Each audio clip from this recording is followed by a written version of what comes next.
सरस्वती नमस्तुभ्यं वरदे कामरूपिणी विद्यारंभम कारयिष्यामि सिद्धिर्भवतु मे सदा। नमस्कार, मैं हूं संजय मिश्रा और आप देख रहे हैं तिलक पत्रिका। अयोध्या में हो रहे कलयुग के पहले महायज्ञ में लगातार हम कवरेज यहाँ से दे रहे हैं और हम अलग अलग यज्ञ कुंड में जाकर वहाँ जो वैदिक विद्वान हैं उनसे बात कर रहे हैं। और इस समय हम पहुँच गए हैं चंडी होम कुंड में, जहाँ पर महाराष्ट्र के वैदिक विद्वान बैठे हैं और चंडी होम कर रहे हैं, पारायण पाठ और चंडी होम कर रहे हैं।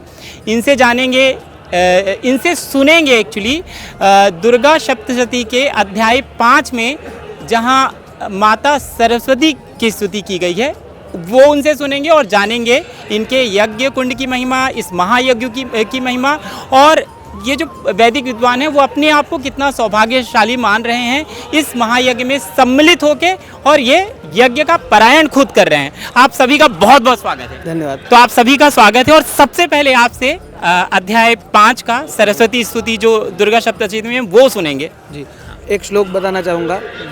या देवी सर्वभूतेषु बुद्धिरूपेण संस्थिता नमस्तस्यै नमस्तस्यै नमस्तस्यै नमो नमः। या देवी सर्वभूतेषु निद्रारूपेण संस्थिता नमस्तस्यै नमस्तस्यै नमस्तस्यै नमो नमः। जैसे कि चंडी होम जो चल रहा है, जैसे चंडी माता केवल एक नहीं, महाकाली, महालक्ष्मी, महासरस्वती, ऐसे तीनों माताओं का स्वरूप मिलकर माँ चंडी का हवन होता है। तो 5वें अध्याय से माँ सरस्वती की स्तुति प्रारंभ हुई जाती है। तो उसमें ये श्लोक जो कहा हमने कि या देवी सर्वभूतेषु बुद्धि रूपेण संस्थिता, कि हे माता आप हमारे शरीर में बुद्धि रूप से भी स्थित हो, आपको नमस्कार है, आपको नमस्कार है, बारंबार नमस्कार है। तो ये एपिसोड तो मुझे लगता है कि विद्यार्थियों के लिए, कामकाजी पुरुषों के लिए, महिलाओं के लिए, नन्हे बच्चों के लिए, नन्हे वैदिक विद्वानों के लिए, जो वेद पाठी शुरू कर रहे हैं उन सब के लिए बहुत अच्छा है। और ये जो सरस्वती माता की स्तुति आप करेंगे, मुझे लगता है ये सभी को सुनना चाहिए। या देवी सर्वभूतेषु निद्रारूपेण संस्थिता नमस्तस्यै नमस्तस्यै नमस्तस्यै नमो नमः। या देवी सर्वभूतेषु शक्तिरूपेण संस्थिता नमस्तस्यै नमस्तस्यै नमस्तस्यै नमो नमः। या देवी सर्वभूतेषु मातृरूपेण संस्थिता नमस्तस्यै नमस्तस्यै नमस्तस्यै नमो नमः। या देवी सर्वभूतेषु शक्तिरूपेण संस्थिता नमस्तस्यै नमस्तस्यै नमस्तस्यै नमो नमः। या देवी सर्वभूतेषु लक्ष्मीरूपेण संस्थिता नमस्तस्यै नमस्तस्यै नमस्तस्यै नमो नमः। बहुत इसका बहुत ही सुंदर प्रस्तुति। अब मुझे थोड़ा बहुत इसका महत्व, जैसे मैंने बताया कि हर विद्यार्थी को या विद्या से जुड़ी जो भी चीज़ जो कर रहा है उनको सुनना चाहिए, आप थोड़ा इसका महत्व इम्पोर्टेंस बता दीजिए। विद्यार्थी वैसे तो देखा जाए तो एक व्यक्ति मरने तक विद्यार्थी रहता है, हम रहे या कोई भी रहे, उन सभी को माँ सरस्वती की कृपा बहुत आवश्यक है। वैसे आज के दिन में आप देख सकते हैं कि धन मूलम इदं जगत, धन के बिना ये यज्ञ भी संभव नहीं है। पर धन कहाँ से आएगा? तो विद्या से आएगा, और विद्या कहाँ से आएगी? तो माँ सरस्वती की कृपा से ही आ पाएंगी। तो इस स्तुति में हम माँ सरस्वती की अलग अलग तरह से आराधना करते हैं, सरस्वती का अलग स्वरूप बताते हैं, जैसे बुद्धि रूपेण संस्थिता, निद्रा रूपेण संस्थिता, बिना निद्रा के आप कार्य भी कर नहीं सकते, तो माँ सरस्वती आपको निद्रा रूप में भी स्थित दिखेगी। माँ सरस्वती शक्ति रूप में, माता रूप में, हर रूप में माँ सरस्वती का आशीर्वाद हमें प्राप्त होता है। और ये जो हम कर रहे हैं ये केवल हमारे लिए ही नहीं, पूरे विश्व के लिए, पूरे विश्व के प्रीत्यर्थ से हम जो भी ब्राह्मण वैदिक आए हैं उनके द्वारा हम उनके लिए प्रार्थना करें कि उन सभी का भी माँ सरस्वती कल्याण करे, उनको बुद्धि प्रदान करे और वो उनके जीवन में खुश रहे। और दूसरी बात, आपने प्रश्न पूछा कि अयोध्या आकर हम कैसा फील कर रहे हैं, तो वैसे आज तक तो कभी अयोध्या में आए ही नहीं, पहली बात। दूसरी बात, हमारे माता पिता, हमारे जो भी दादा थे, उन्होंने मंदिर बनने के लिए बहुत कुछ कष्ट किया था। मतलब जैसे हम देख सकते हैं कि एक दान पेटी बोलते हैं, वैसे उन्होंने जब से वो बचपन से वो उसमें एक एक रुपया डालते आए कि कभी तो कभी इसका उपयोग होगा। और जब वो नहीं रहे, पर हम आज देख पा रहे हैं कि ये मंदिर हमारे आंखों के सामने बन चुका है और हम दर्शन कर पा रहे हैं। जब लोग बात भी नहीं कर पा रहे हैं, आप यहाँ यज्ञ हो रहा है और उस यज्ञ को आयोजन में आप सम्मिलित हैं। जी जी जी। और ये 1 या 2 दिन या 5 दिन का नहीं, पूरे 45 दिन के लिए हमें यहाँ रहने का मोह भाग्य मिला है। और वैसे कि 7 महापुरी बताई जाती है, अयोध्या, मथुरा, माया, काशी, कांची, अवंतिकापुरी, द्वारवती। 7 पुरियों में सबसे पहली यदि कोई आती है तो अयोध्यापुरी आती है। और ऐसे महान तीर्थ क्षेत्र में हम सभी को स्वयं श्री राम प्रभु ही बुला सकते हैं। ये कोई हमारे पूर्व जन्म के महापुण्य हो गए तभी जाकर हम आज यहाँ पर आ पाए, वरना ये तो शायद ही संभव हो पाता। और यहाँ आकर जितना आनंद हम महसूस कर रहे हैं वो शब्दों में तो बता नहीं सकते। दिक्कतें छोटी छोटी बहुत आती रहती है, ज़िंदगी है, चलते रहता है। यज्ञ में भी आ रही है या रहने में भी आ सकते हैं, परंतु आनंद बहुत है। और इसी संकल्प से यहाँ रह पा रहे हैं कि अयोध्या में रहने का अवसर मिला है। और रहते समय भी खाली रहना नहीं है, हम यज्ञ कर रहे हैं, प्रतिदिन माँ भगवती की आराधना कर रहे हैं। आप कह रहे थे कि आज आप इस यज्ञ के बारे में बताएंगे कि कितने पाठ हो रहे हैं, कितने होम हो रहे हैं, वो बताएं। जी, यहाँ पूरे जो पंडित लोग बैठे हैं जो पारायण कर रहे हैं वो 576 लोग कर रहे हैं। तो डेली के चंडी होम और पारायण पारायण तो एक दिन में एक पंडित 4 पाठ करता है, तो वो 2304 पाठ होते हैं एक दिन का। तो उसका फिर 10% हवन रहता है।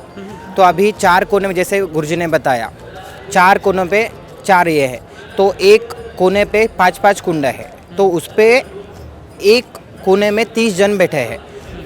ऐसे 120 जन हवन करने बैठे चंडी का।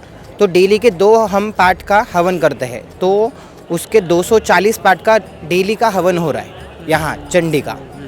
और वो जो पाठ कर रहे तो उसका तद्दशांश 10% तो आ ही जाएगा। तो वो 2304 और ये 240। तो ये आपने चंडी पाठ पारायण और होम का पूरा कैलकुलेशन आपने बताया। आपसे जानेंगे अपने आप को कितना भाग्यशाली भी समझ रहे हैं आप भी, आए कहाँ से हैं वो भी। जय श्री राम। आपको कुछ और बोलना था? जी जी, हम बहुत भाग्यशाली है। जैसे कि उन्होंने बोला कि कुछ पूर्वज के पुण्य थे तो हम इधर है। जब प्रभु को देखते हैं तो आंखों में से आंसू आता है। अभी भी रोंगटे खड़े हो रहे हैं, इतनी सुंदर मूर्ति है। बहुत बहुत धन्यवाद जिन्होंने मूर्ति बनाई। जय श्री राम। जय श्री राम। मैं तो बस इतना ही कहना चाहूँगा कि हम जितने भी लोग यहाँ पर एकत्रित हुए हैं सभी बहुत ही ज़्यादा भाग्यशाली हैं, क्योंकि यदि हम कभी प्लान बना करके भी राम दर्शन के लिए आ पाते तो 4 दिन 5 दिन या 2 दिन, लेकिन हमें 45 दिन यहाँ पर आने का सौभाग्य प्राप्त हुआ। ऊपर से हम प्रतिदिन राम जी के दर्शन कर सकते हैं, जो अभी बहुत सारे लोगों को हो भी नहीं पाए हैं। और 45 दिन में दर्शन के साथ साथ इतने बड़े यज्ञ के आयोजन में हमें सम्मिलित होने का सौभाग्य प्राप्त हुआ है। ये हमारे लिए बहुत ही पुण्य की बात है।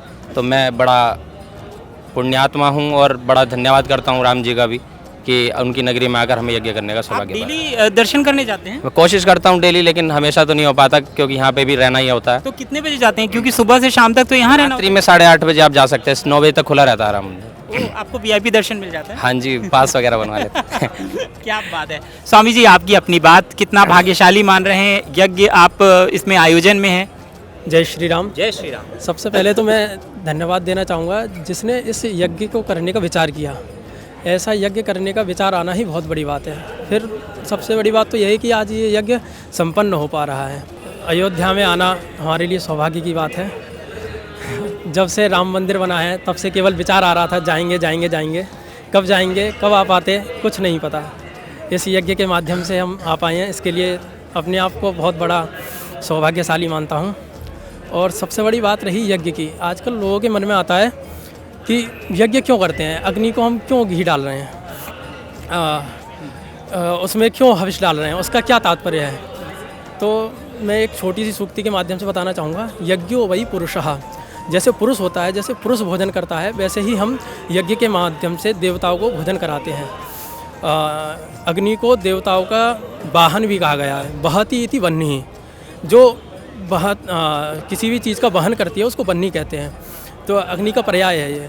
तो जो देवताओं को हमारे माध्यम से हवि पहुंचाती है उसको अग्नि कहते हैं। जैसा कि इन्होंने कहा कि बहुत बहुत सौभाग्य की बात है कि हम यहाँ पे हैं, क्योंकि जो सप्तपुरी इन्होंने बताया उन पुरियों में ऐसा शास्त्रों का मानना है कि ये जो सप्तपुरियाँ हैं उनमें जाने से, उनका नाम लेने से ही मोक्ष की प्राप्ति होती है। तो अगर नाम लेने और जाने मात्र से मोक्ष की प्राप्ति होगी तो आप सोचिए कि यज्ञ जैसा एक महान कृत्य, जैसे बोला गया है कि यज्ञो वै विष्णु यो यजति विद्वद्भिर वास यज्ञ, मतलब बोला गया जो विद्वानों के द्वारा भगवान और देवताओं को प्रसन्न करे वही यज्ञ, उसी को यज्ञ कहते हैं। मतलब देवताओं की स्तुति ही यज्ञ है।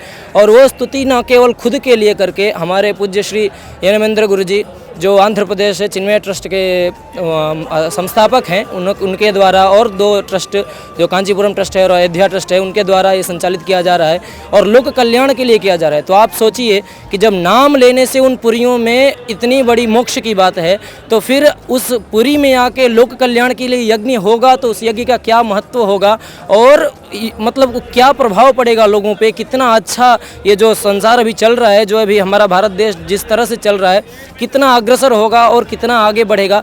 ये इसलिए और इस ऐसे यज्ञ में हम भाग ले रहे हैं, आके हम यहाँ पे अपना कुछ जो यथाशक्ति कर रहे हैं, वो हमारे लिए बहुत बहुत ही सौभाग्य की बात है। हम सोच नहीं सकते थे कि, और बिना पुण्य के आप सोचेंगे तो बस भगवान राम का दर्शन हो ही नहीं सकता, क्योंकि कितना भी आप सोच सकते हैं, कितना भी सोचे कि जाना है, लेकिन कोई ना कोई काम बाधक हो जाता है। जो लोग भी अयोध्या पहुंच रहे हैं वो उनके पूर्व जन्मों के पुण्य हैं। बहुत बहुत पुण्य है, क्योंकि बस जिसका पुण्य नहीं होगा, बिना पुण्य से आप देव दर्शन कर ही नहीं सकते। अच्छा, जो लोग यज्ञ में बैठ के यज्ञ करें उनका क्या पुण्य होगा और कितने जन्मों का होगा? नहीं तो हाँ, उनका यही तो बात है। फिर जो आ रहे हैं उन्हीं का पुण्य है, तो वही तो मैं बोलना चाहता हूँ, जो आ रहे हैं उन्हीं का इतना पुण्य है। मतलब मोक्ष के लिए वो पूरी सप्त को बताया गया है। तो आप सोचिए कि अगर वो यज्ञ यहाँ पे कर रहा है तो कितना मोक्षदायी होगा और कितना सौभाग्यशाली होना होगा जो यहाँ पे आके यज्ञ कर रहा है।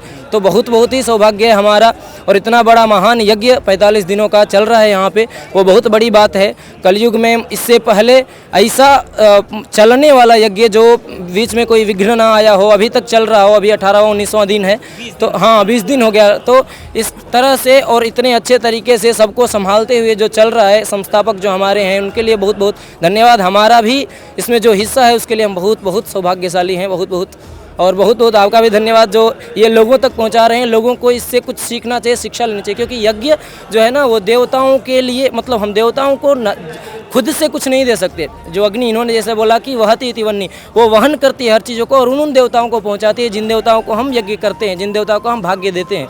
तो वो भाग उनको पहुँचाने वाली ही ये अग्नि है। और अग्नि कहाँ होती है? यज्ञ में। तो यज्ञ बहुत बड़ा कृत्य है, इसलिए ये यज्ञ साधारण नहीं है। इसमें जितना हो सके भाग लें और ये आदमियों तक पहुँचे, इसकी अच्छी मतलब सब लोग देखें इसको। और सब आपको भी आप बहुत बहुत धन्यवाद जो आपने हम सबका वो कुछ पूछा और ये तो किया। आपकी विनम्रता है, आप लोगों का बहुत बहुत धन्यवाद। अब मैं चाहूँगा इस इंटरव्यू का जो समापन है वो देवी के किसी मंत्र से हो, या आप लोग महाराष्ट्र के हैं विट्ठल के किसी अच्छे मंत्र से हो जो 2 मिनट तक चले, विट्ठल रुक्मणी के मंत्र हो जो आपके मन में है, स्वामी समर्थ भगवान के मंत्र से हो, जो आपको लगता है, क्योंकि हम महाराष्ट्र को रिप्रेजेंट कर रहे हैं इस यज्ञशाला में। घंटाशूलहलानिशङ्कमुसले चक्रं धनुस्सायकं हस्ताब्जैर्दधतीङ्घ्रान्तविलसत्शीलां सुतुल्यप्रभां गौरीदेहसमुद्भवां जगदामाधारभूतां महा पूर्वामत्र सरस्वतीमनुभजे शुम्भादिदैत्यार्दिनीं विद्युद्दामसमप्रभां मृगपतिस्कन्धस्थितां भीषणां कन्याविकलवालकेटविलसद्दस्ताभिरासेवितां हस्तैश्चक्रगदासिकेटविशिखां चापं गुणं तर्जनीं बिभ्राणामदलात्मिकां शशुरां दुर्गां त्रिनेत्रां भजे। जगदम्बा माता की जय। जय श्री राम। जय श्री राम, जय जय श्री राम। बहुत सुंदर बातचीत, बहुत इमोशनल बातचीत, बहुत ज्ञानवर्धक बातचीत। कैमरामैन अनूप पांडे के साथ संजय मिश्रा, तिलक पत्रिका, अयोध्या।